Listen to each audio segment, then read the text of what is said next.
Você está fazendo este filme e a ideia era que todos nós somos responsáveis por isso, que seu sacrifício foi por toda a humanidade. Mel Gibson disse algo em Joe Rogan, podcast que ninguém na mídia tradicional comovido. Ele disse, existe uma Bíblia mais... do mundo nunca viu mais antigo que aquela sabe com mais livros e o que isso diz sobre o fim dos tempos é completamente diferente do que temos. Foram mencionados. Não é uma variação, não é uma tradução. Peculiaridade, fundamentalmente, perigosamente diferente. O etíope. A Bíblia foi trancada dentro de Highland. Mosteiros por quase 2000 anos, copiado à mão em uma linguagem quase ninguém vivo consegue ler. E o que diz sobre a era final da humanidade não? Descrever fogo do céu. Descrever. Agora na era IM que você está vivendo, o silêncio que se espalha dentro das pessoas, o conforto confundido com liberdade. Gibson. Ele leu e não conseguiu ficar quieto. Você também não. Como a Etiópia se tornou a guardiã de verdade. A Igreja Ortodoxa Etíope conservou uma Bíblia contendo mais de 80 livros, enquanto o cânone ocidental fixou-se em 66. Roma fez escolhas no Concílio de Nica, em 325 d.C. A Etiópia nunca concordou com essas escolhas. O que você talvez não saiba é exatamente o que havia dentro daqueles extras. Livros. É isso que isto realmente é. Sobre. Entre os textos, o etíope, o cânone inclui a Bíblia Ocidental. Exclui completamente o livro de Enoch, o livro dos Jubileus, o Pastor de Hermas e a Ascensão de Isaías, juntamente com vários outros que não têm equivalente ocidental sem exceção. O livro de Enoch sozinho citado diretamente, a Epístola de Judas do Novo Testamento foi considerada uma autoridade pelos primeiros cristãos por séculos antes de serem formalmente removido do cânone ocidental. Os monges etíopes nunca o removeram. Eles continuam copiando junto com tudo. Caso contrário, tratando toda a coleção como um único corpo vivo de escrituras em vez disso, do que uma seleção criteriosa. Foto Debbie. Mosteiro de Damo e Mtira Norte, Etiópia. Ela fica situada em um penhasco de topo plano, acessível apenas por corda, sem estrada, sem caminho, há apenas uma corda de pedra e um precipício íngreme. Abaixo, por mais de 1000 anos monges, subiu naquela corda e ficou copiando textos e de uma antiga liturgical, linguagem tão especializada que apenas um punhado de estudiosos na Terra consegue lê-lo. Hoje, estas não eram cópias casuais. As evidências nos manuscritos mostram algumas. Os textos foram copiados dezenas de vezes, ao longo dos séculos. Comunidades inteiras organizaram sua existência em torno de uma única tarefa: manter essas palavras vivas. Esse não é o comportamento das pessoas, preservando os documentos que eles consideravam optional. Isso só aconteceu na década de 1770. Aquele explorador escocês James Bruce carregava alguns desses manuscritos de volta à Europa, incluindo um exemplar antigo do livro de Enoch e Ocidental. Os estudiosos tiveram seu primeiro contato sério com a situação. A maior parte da coleção permaneceu, não traduzido por mais um século depois. Isso, e aqui está o que mantém pesquisadores acordados. Enquanto o Ocidente estava ocupados decidindo o que o cristianismo seria. Digamos, a Etiópia estava ocupada mantendo o que o cristianismo foi de fato registrado. Aqueles não são a mesma coisa. Os textos específicos mais relevantes para isso. História, o livro da Aliança.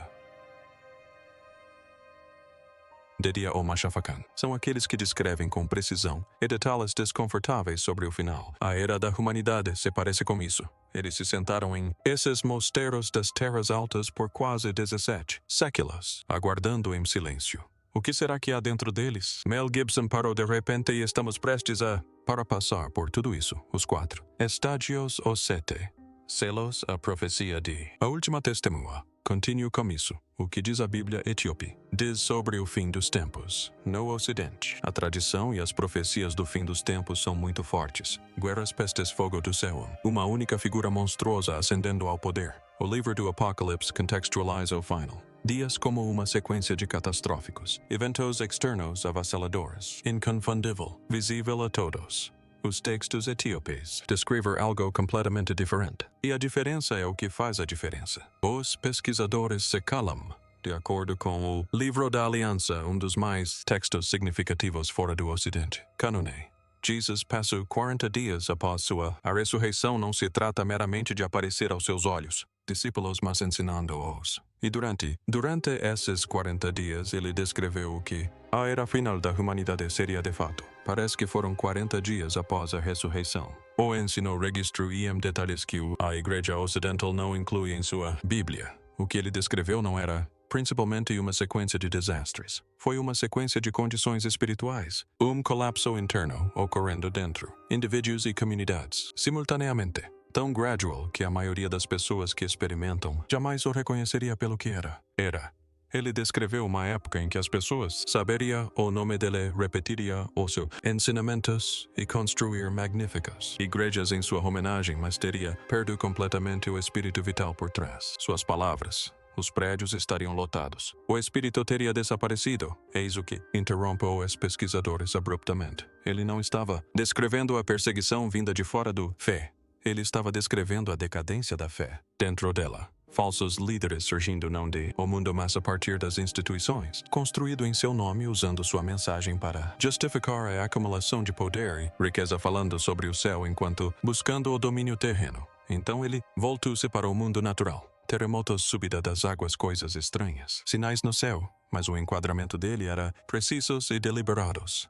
Estes não eram punições. Eram sinais como primeiras contrações antes do parto. A terra reagindo ao que já existia. Acontece dentro do coração humano. E então ele disse aquilo que torna o moderno. Os leitores param abruptamente. O que eles deveriam temer era não o tremor do chão. O medo era o momento em que os corações humanos ficam tão frios que nada os move. Não mais. Ele chamou isso de o grande silêncio. E ele descreveu 4 estágios que levam ali. Os 4 estágios da idade final. Feche os olhos por um instante e imagine isto.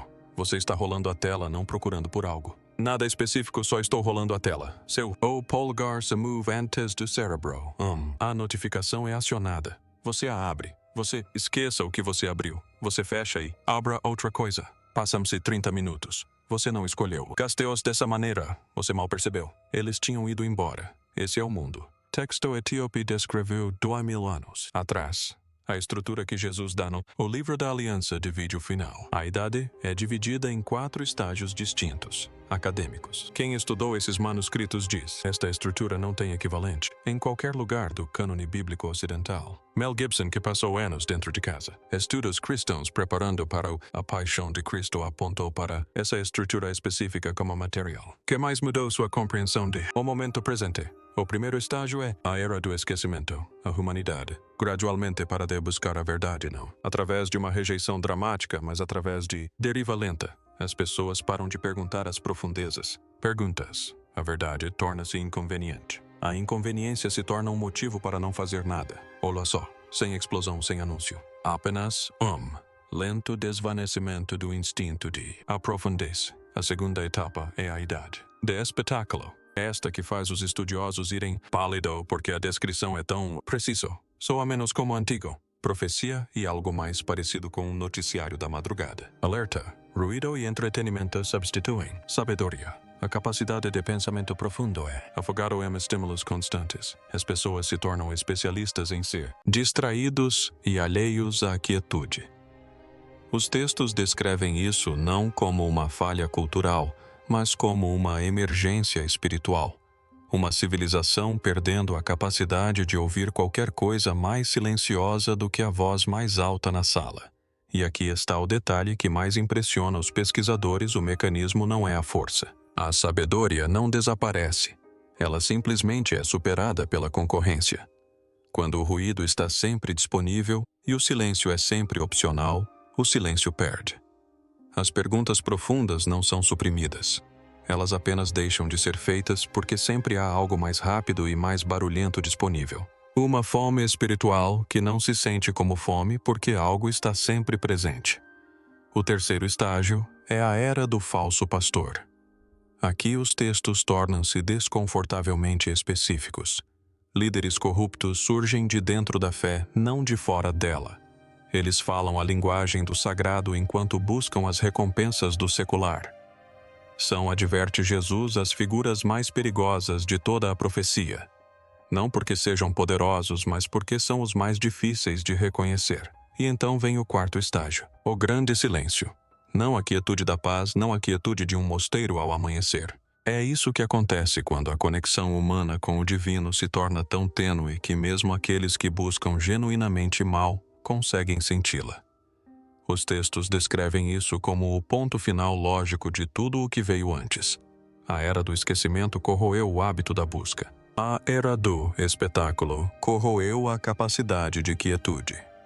A era do falso pastor corroeu a confiança nas instituições que poderiam ter guiado as pessoas de volta. Quando o grande silêncio chega, o caminho de volta não está bloqueado. Ele é invisível. As pessoas não são impedidas de buscar. Elas simplesmente não se lembram mais de que há algo a buscar. Este é o momento mais perigoso de toda a história da humanidade. Os textos dizem, não porque Deus esteja ausente, mas porque a humanidade se desviou tanto que não consegue mais sentir uma presença que sempre esteve lá. Mas eis o que os textos dizem após o grande silêncio. E é a última coisa que alguém esperaria.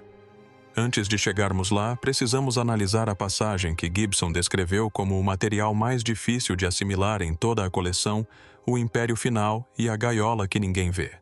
Há um texto no cânone etíope chamado Duscalia, que está fora da Bíblia Ocidental. Nele, Jesus adverte seus seguidores sobre o que chama de Império Final. É quando você lê, acontece algo difícil de explicar para quem não vivenciou aquilo. Você para de ter a sensação de estar lendo uma profecia. Você começa a ter a sensação de estar lendo uma descrição da sua própria vida. O Império Final, ele diz aos seus discípulos, não é uma nação, não é uma potência militar. É um sistema, uma estrutura tão vasta e tão sutil que a maioria das pessoas viveria dentro dela a vida inteira sem jamais perceber que estava em cativeiro. Este império não usará correntes, usará conforto. Dará às pessoas pão e entretenimento e chamará isso de liberdade. Considere que isso foi escrito há aproximadamente 2000 anos. E soa como uma descrição do presente com precisão cirúrgica. As pessoas não são oprimidas de maneiras que possam identificar facilmente. Elas são controladas, distraídas, recebem opções infinitas que levam todas ao mesmo lugar. A ilusão de escolha, sugere o texto, é a forma de controle mais eficaz já concebida. Uma jaula cuja porta nunca é trancada porque o prisioneiro foi convencido de que não há jaula alguma. E aqui está a parte que os estudiosos etíopes dizem ser uma das principais razões pelas quais este texto foi suprimido em Nica em 325 d.C. O Didascalia vai além. Ele descreve exatamente como este império lidava com a dissidência. Impérios anteriores silenciavam a oposição por meio da força, exílio, prisão e morte. O Império Final descobriu algo mais eficiente. Ele não silencia as vozes. Ele as afoga. Dá voz aos detratores e então preenche cada voz com tanto ruído que nenhuma voz consegue ser ouvida acima da torrente. A verdade não é censurada. Ela simplesmente se torna inaudível. Em seguida, surge um verso que ecoa por séculos de conhecimento etíope. Bem-aventurados, aqueles que veem a gaiola e ainda assim escolhem o amor. Bem-aventurados aqueles que têm fome de verdade na era da falsa abundância. O Dr. Ephraim Isaac, acadêmico, formado em Princeton, diretor do Instituto de Estudos Semíticos e um dos mais importantes tradutores de textos religiosos etíopes, passou décadas estudando manuscritos que a maior parte do mundo acadêmico ocidental jamais abriu. Nascido na Etiópia e educado em Harvard e Princeton, Isaac é um dos poucos estudiosos no mundo capazes de ler os manuscritos Ge'ez mais antigos com total fluência. Ele traduziu o livro de Enoque para a edição acadêmica padrão, usada pelos estudiosos atualmente. O mesmo texto que James Bruce trouxe de volta para a Europa na década de 1770 e que os teólogos ocidentais passaram um século praticamente ignorando. Ele próprio fez a viagem aos mosteiros etíopes, negociando o acesso a coleções que não eram vistas por olhos externos há gerações. Quando começou a trabalhar nas passagens de Didascalia sobre o último império, colegas presentes descrevem um homem que largou a caneta, recostou-se e ficou em silêncio por um longo tempo. Desde então, ele descreveu esses escritos como contendo uma consciência profética diferente de tudo o que existe no cânone ocidental, não como poesia teológica, mas como uma análise estrutural precisa de como as civilizações se perdem. Essa não é a linguagem de um acadêmico hesitante. Essa é a linguagem de um homem que encontrou algo naquelas salas que o perturbou para sempre. A descrição na Duscalia não se refere a uma distopia futura, mas sim a uma condição presente. Os textos não afirmam que esse império está por vir, mas sim que já terá chegado tão gradualmente que a maioria das pessoas não conseguirá precisar o momento em que começou. Mas então Jesus diz algo que muda completamente o peso da passagem. Ele diz aos seus discípulos: na última era a sua voz se erguerá novamente de lugares inesperados, de desertos, de prisões das crianças esquecidas. Não por meio de instituições, não por meio de catedrais, mas sim por meio daquelas que os poderosos rejeitam completamente. E então surge a frase que os estudiosos etíopes consideram a mais perigosa de toda a coleção suprimida. As pessoas que afirmam estar preparadas serão as últimas a vê-lo chegar. Os monges preservaram essa frase por 17 séculos. A questão que os intrigava durante todo esse tempo não era se esse império chegaria. Eles acreditavam que já havia chegado. A questão era se restaria alguém capaz de vê-lo e ainda assim escolher um caminho diferente. Os 7 selos do coração. Se você conhece os 7 selos do livro do Apocalipse, sabe que se tratam de eventos externos catastróficos, julgamentos cósmicos desencadeados de fora, terremotos, escuridão, queda de estrelas. Os textos etíopes descrevem um conjunto completamente diferente de 7 selos. É esta passagem que Gibson indicou que muda a forma como você entende todo o resto da coleção. Esses selos não têm nada a ver com o céu. Eles descrevem a condição interior de um único ser humano. A verdadeira batalha da era final, dizem os textos, não é travada nos céus ou em um campo de batalha. Ela é travada dentro de cada pessoa viva. O primeiro selo é o selo do conforto, quando alguém evita a verdade por se sentir desconfortável com ela. O crescimento exige ruptura. Este selo prioriza a segurança em detrimento da investigação. E numa era projetada para o conforto sem atrito, torna-se a armadilha mais comum de todas. O segundo é o selo do orgulho. Quando uma pessoa se torna tão convicta de que já sabe tudo, ela para de ouvir, para de aprender, para de estar disposta a errar. E aqui está a parte mais impactante. O orgulho nem sempre se manifesta como arrogância. Às vezes se apresenta como uma certeza silenciosa, como concordar com a cabeça na igreja, saber todas as palavras. Os textos dizem que essa é uma das barreiras mais eficazes para o despertar, justamente porque a sensação é justamente a oposta. O terceiro é o selo do medo. Uma vida regida pela necessidade de segurança, onde cada decisão se curva em busca da segurança e a verdade é trocada pela estabilidade. Os textos dizem que esse selo se torna especialmente poderoso na era final, porque o mundo parece genuinamente instável. O medo nos últimos dias não é covardia. É a condição ambiental da época, e romper com ela exige algo que a época foi especificamente projetada para impedir. O quarto é o selo da distração. Cada momento de silêncio preenchido.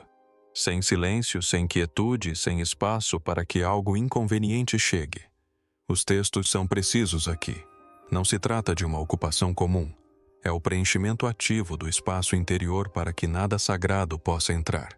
Uma pessoa pode estar ocupada por toda a vida e chamar isso de propósito. Este selo torna isso possível. O quinto é o selo da falsa comunidade, cercar-se apenas daqueles que confirmam o que você já acredita. Uma câmara de eco hermeticamente fechada que impede a verdadeira compreensão. Os textos descrevem isso como algo singularmente perigoso na era final. Uma época em que nunca foi tão fácil construir um mundo onde você está sempre certo, sempre confirmado, sempre incontestado. Há aparência de pertencimento à realidade do isolamento da verdade. O sexto é o selo da falsa misericórdia, onde o perdão se torna uma desculpa para nunca crescer ou mudar. O conforto se disfarça de graça. Evitar a responsabilidade veste a face da compaixão. Este selo é sutil justamente porque se parece com virtude por fora. E os textos dizem que é exatamente isso que o torna perigoso. E o sétimo, aquele que os textos chamam de o mais perigoso de todos, é o próprio selo da religião. Quando palavras sagradas, rituais e tradições se tornam uma máscara para uma fé sem vida. Quando a performance da crença substitui a sua realidade. Quando a forma sobrevive, mas a chama se apaga. Eis o que o texto diz que acontece quando uma pessoa rompe todas as 7 barreiras. Nenhum sinal dos céus, nenhum dom sobrenatural. A própria pessoa se torna a faísca do despertar. a testemunha final que o mundo esperava. A profecia da testemunha final. Esta é a passagem à qual Mel Gibson retornava anos após seu primeiro contato com esses textos, quando começou a falar publicamente sobre a Bíblia etíope. Não em entrevistas planejadas para isso, mas em conversas que vazavam, como acontece quando alguém reflete sobre algo por muito tempo e finalmente consegue se libertar. Ele não apresentou o assunto como erudição.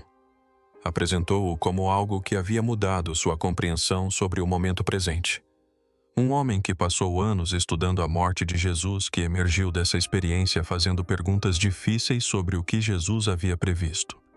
De acordo com os manuscritos mais antigos preservados nesses mosteiros das terras altas antes de ascender aos céus, Jesus deu a seus discípulos uma profecia final, não uma parábola, uma visão estruturada e específica do mundo em seus últimos dias, preservada integralmente nos textos etíopes, totalmente ausente do cânone ocidental. Os estudiosos etíopes chamam isso de profecia da testemunha final. O que ela nomeia como testemunha final não é o que ninguém esperava. Não um anjo, não um evento cósmico, não um sinal sobrenatural visível a todos. A testemunha final é uma geração, pessoas comuns que se levantam na mais profunda escuridão dos últimos dias e se recusam a permanecer em silêncio. Ele disse aos seus discípulos: "Esta geração não será bem-vinda pelos poderosos. Serão zombados, silenciados e apagados das plataformas e púlpitos de sua época. Mas suas vozes serão ouvidas onde importa. Não em arenas, não em telas, mas nos corações das pessoas que estão prontas para recebê-las. E então não temam se silenciarem a sua voz. A verdade não precisa de um microfone." Eis o que a supressão desta passagem deixa os estudiosos indignados, uma profecia que identificava os falsos profetas mais perigosos do fim dos tempos como pessoas que usam cruzes e constroem catedrais. Essa profecia foi revista em Nica em 325 d.C. por homens que estavam construindo catedrais e acumulando exatamente o tipo de poder contra o qual o texto alertava. É claro que foi removida. O concílio de Nica foi convocado pelo imperador Constantino, um imperador romano, não um teólogo cujo principal interesse na unidade doutrinária era político e não espiritual. Os textos que sobreviveram a esse concílio foram em grande parte aqueles que não representavam um desafio à autoridade imperial centralizada. Os textos que descreviam a corrupção institucional como o principal problema. O perigo espiritual dos últimos dias, que alertava contra a confusão entre poder terreno e sanção divina, que mencionava os edifícios e as coroas como parte do problema. Esses textos não encontraram lugar no cânone endossado por Roma. A Etiópia, que adotou o cristianismo como religião oficial do Estado em 330 d.C., sob o reinado de Aana, apenas 5 anos após Nitsa, recebeu a fé por meio de seu próprio canal através do estudioso Oxomita Epimentius, em vez de por meio de Roma, e nunca esteve vinculada às decisões editoriais do concílio. Assim, os monges continuaram a copiá-la geração após geração em salas iluminadas por lamparinas a óleo em uma língua que o Ocidente não conseguia ler em um penhasco acessível apenas por corda. Convencidos de que chegaria o dia em que o que estavam preservando importaria mais do que nunca. Muitos deles acreditavam que esse dia seria exatamente como agora. Por que Mel Gibson falou e o que isso significa? Gibson não é um teólogo, ele não é um acadêmico, mas passou anos imerso nos estudos do cristianismo primitivo e saiu do outro lado transformado. A pesquisa para A Paixão de Cristo, um filme que ele dirigiu, produziu e financiou parcialmente, foi fundamental para o seu sucesso.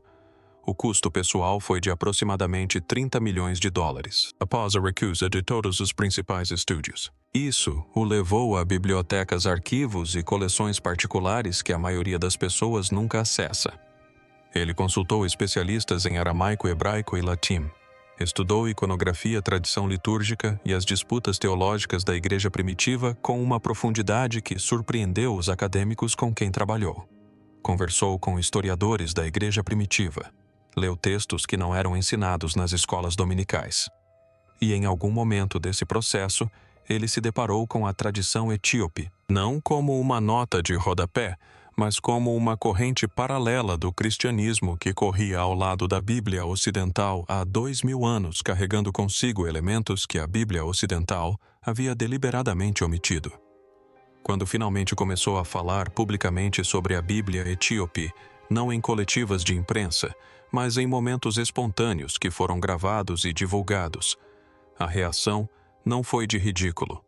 Foi uma onda de pessoas fazendo uma única pergunta: por que nunca ouvimos falar disso antes? A resposta não é misteriosa, é intencional, Dr. Ephraim Isaac foi claro sobre isso. A perspectiva interna do fim dos tempos nesses textos etíopes é categoricamente diferente da tradição apocalíptica ocidental. A tradição ocidental diz: observem o céu, observem os governos. Estejam atentos aos sinais. Os textos etíopes dizem: observem a si mesmos. Observem o que vocês estão dispostos a ignorar. Observem o que vocês deixaram de sentir. Observem o silêncio que se espalha dentro de vocês e ao seu redor. E essa é a distinção que muda tudo. Se o fim dos tempos for principalmente uma catástrofe externa, você espera, você observa. Você sobrevive ou não. Você é um espectador em um drama maior do que você mesmo. Mas se o fim dos tempos for principalmente uma condição espiritual que se desenrola dentro das comunidades, dentro das instituições, dentro dos indivíduos, então cada pessoa viva já está no meio disso. Não esperando por isso, mas vivendo isso. Os textos etíopes descrevem uma era do esquecimento, uma era do espetáculo, uma era de falsos pastores e um grande silêncio. Leiam essa lista lentamente e depois observem a última hora de suas próprias vidas. Essas não são profecias vagas que poderiam se aplicar a qualquer época. São tão específicas que os pesquisadores que as estudam descrevem um reconhecimento que não encontra uma palavra adequada em inglês. A sensação de compreender algo que se pressentia há anos, mas que não se conseguia nomear. O que torna a leitura etíope tão marcante é a sua recusa em enquadrar tudo isso como punição. Na leitura etíope, a era final não é algo imposto à humanidade. É algo que a humanidade gera a partir de si mesma através de escolhas acumuladas, silêncios acumulados, rendições profundas acumuladas em busca de conforto. É uma consequência vivida, não uma sentença proferida. E os textos se recusam a terminar em desespero. Depois de tudo, as 4 etapas, o império final, os 7 selos, o silenciamento deliberado da profecia da testemunha final. A Bíblia etíope encerra sua visão do fim dos tempos com uma promessa. Jesus diz: o fim não é o fim da vida, é o fim da mentira. Aqueles que escolheram o amor e a verdade mesmo quando o mundo inteiro escolheu o conforto e o poder não se perderão. Serão conhecidos por suas cicatrizes, não por suas coroas. E então vem o que o monge moribundo naquele quarto nas terras altas sussurrou ao seu aluno em suas últimas horas. Palavras não escritas em nenhum dos textos que ele passou a vida copiando, mas transmitidas de mestre para aluno de boca em boca, desde tempos imemoriais. Ele disse: a escuridão virá e usará meu rosto. Não tenha medo da escuridão. Tenha medo do silêncio dentro de si que não o reconheceria. Por 17 séculos, monges com as mãos manchadas de tinta copiaram antigas letras de Ge'ez à luz de lamparinas, mantendo vivo algo que os poderosos tentaram enterrar. Eles acreditavam que uma geração chegaria pronta para ouvi-lo. Talvez essa geração seja a que está aqui agora. Se isso despertou algo em você, curta e inscreva-se. Há muito mais história enterrada para explorar e estamos apenas começando.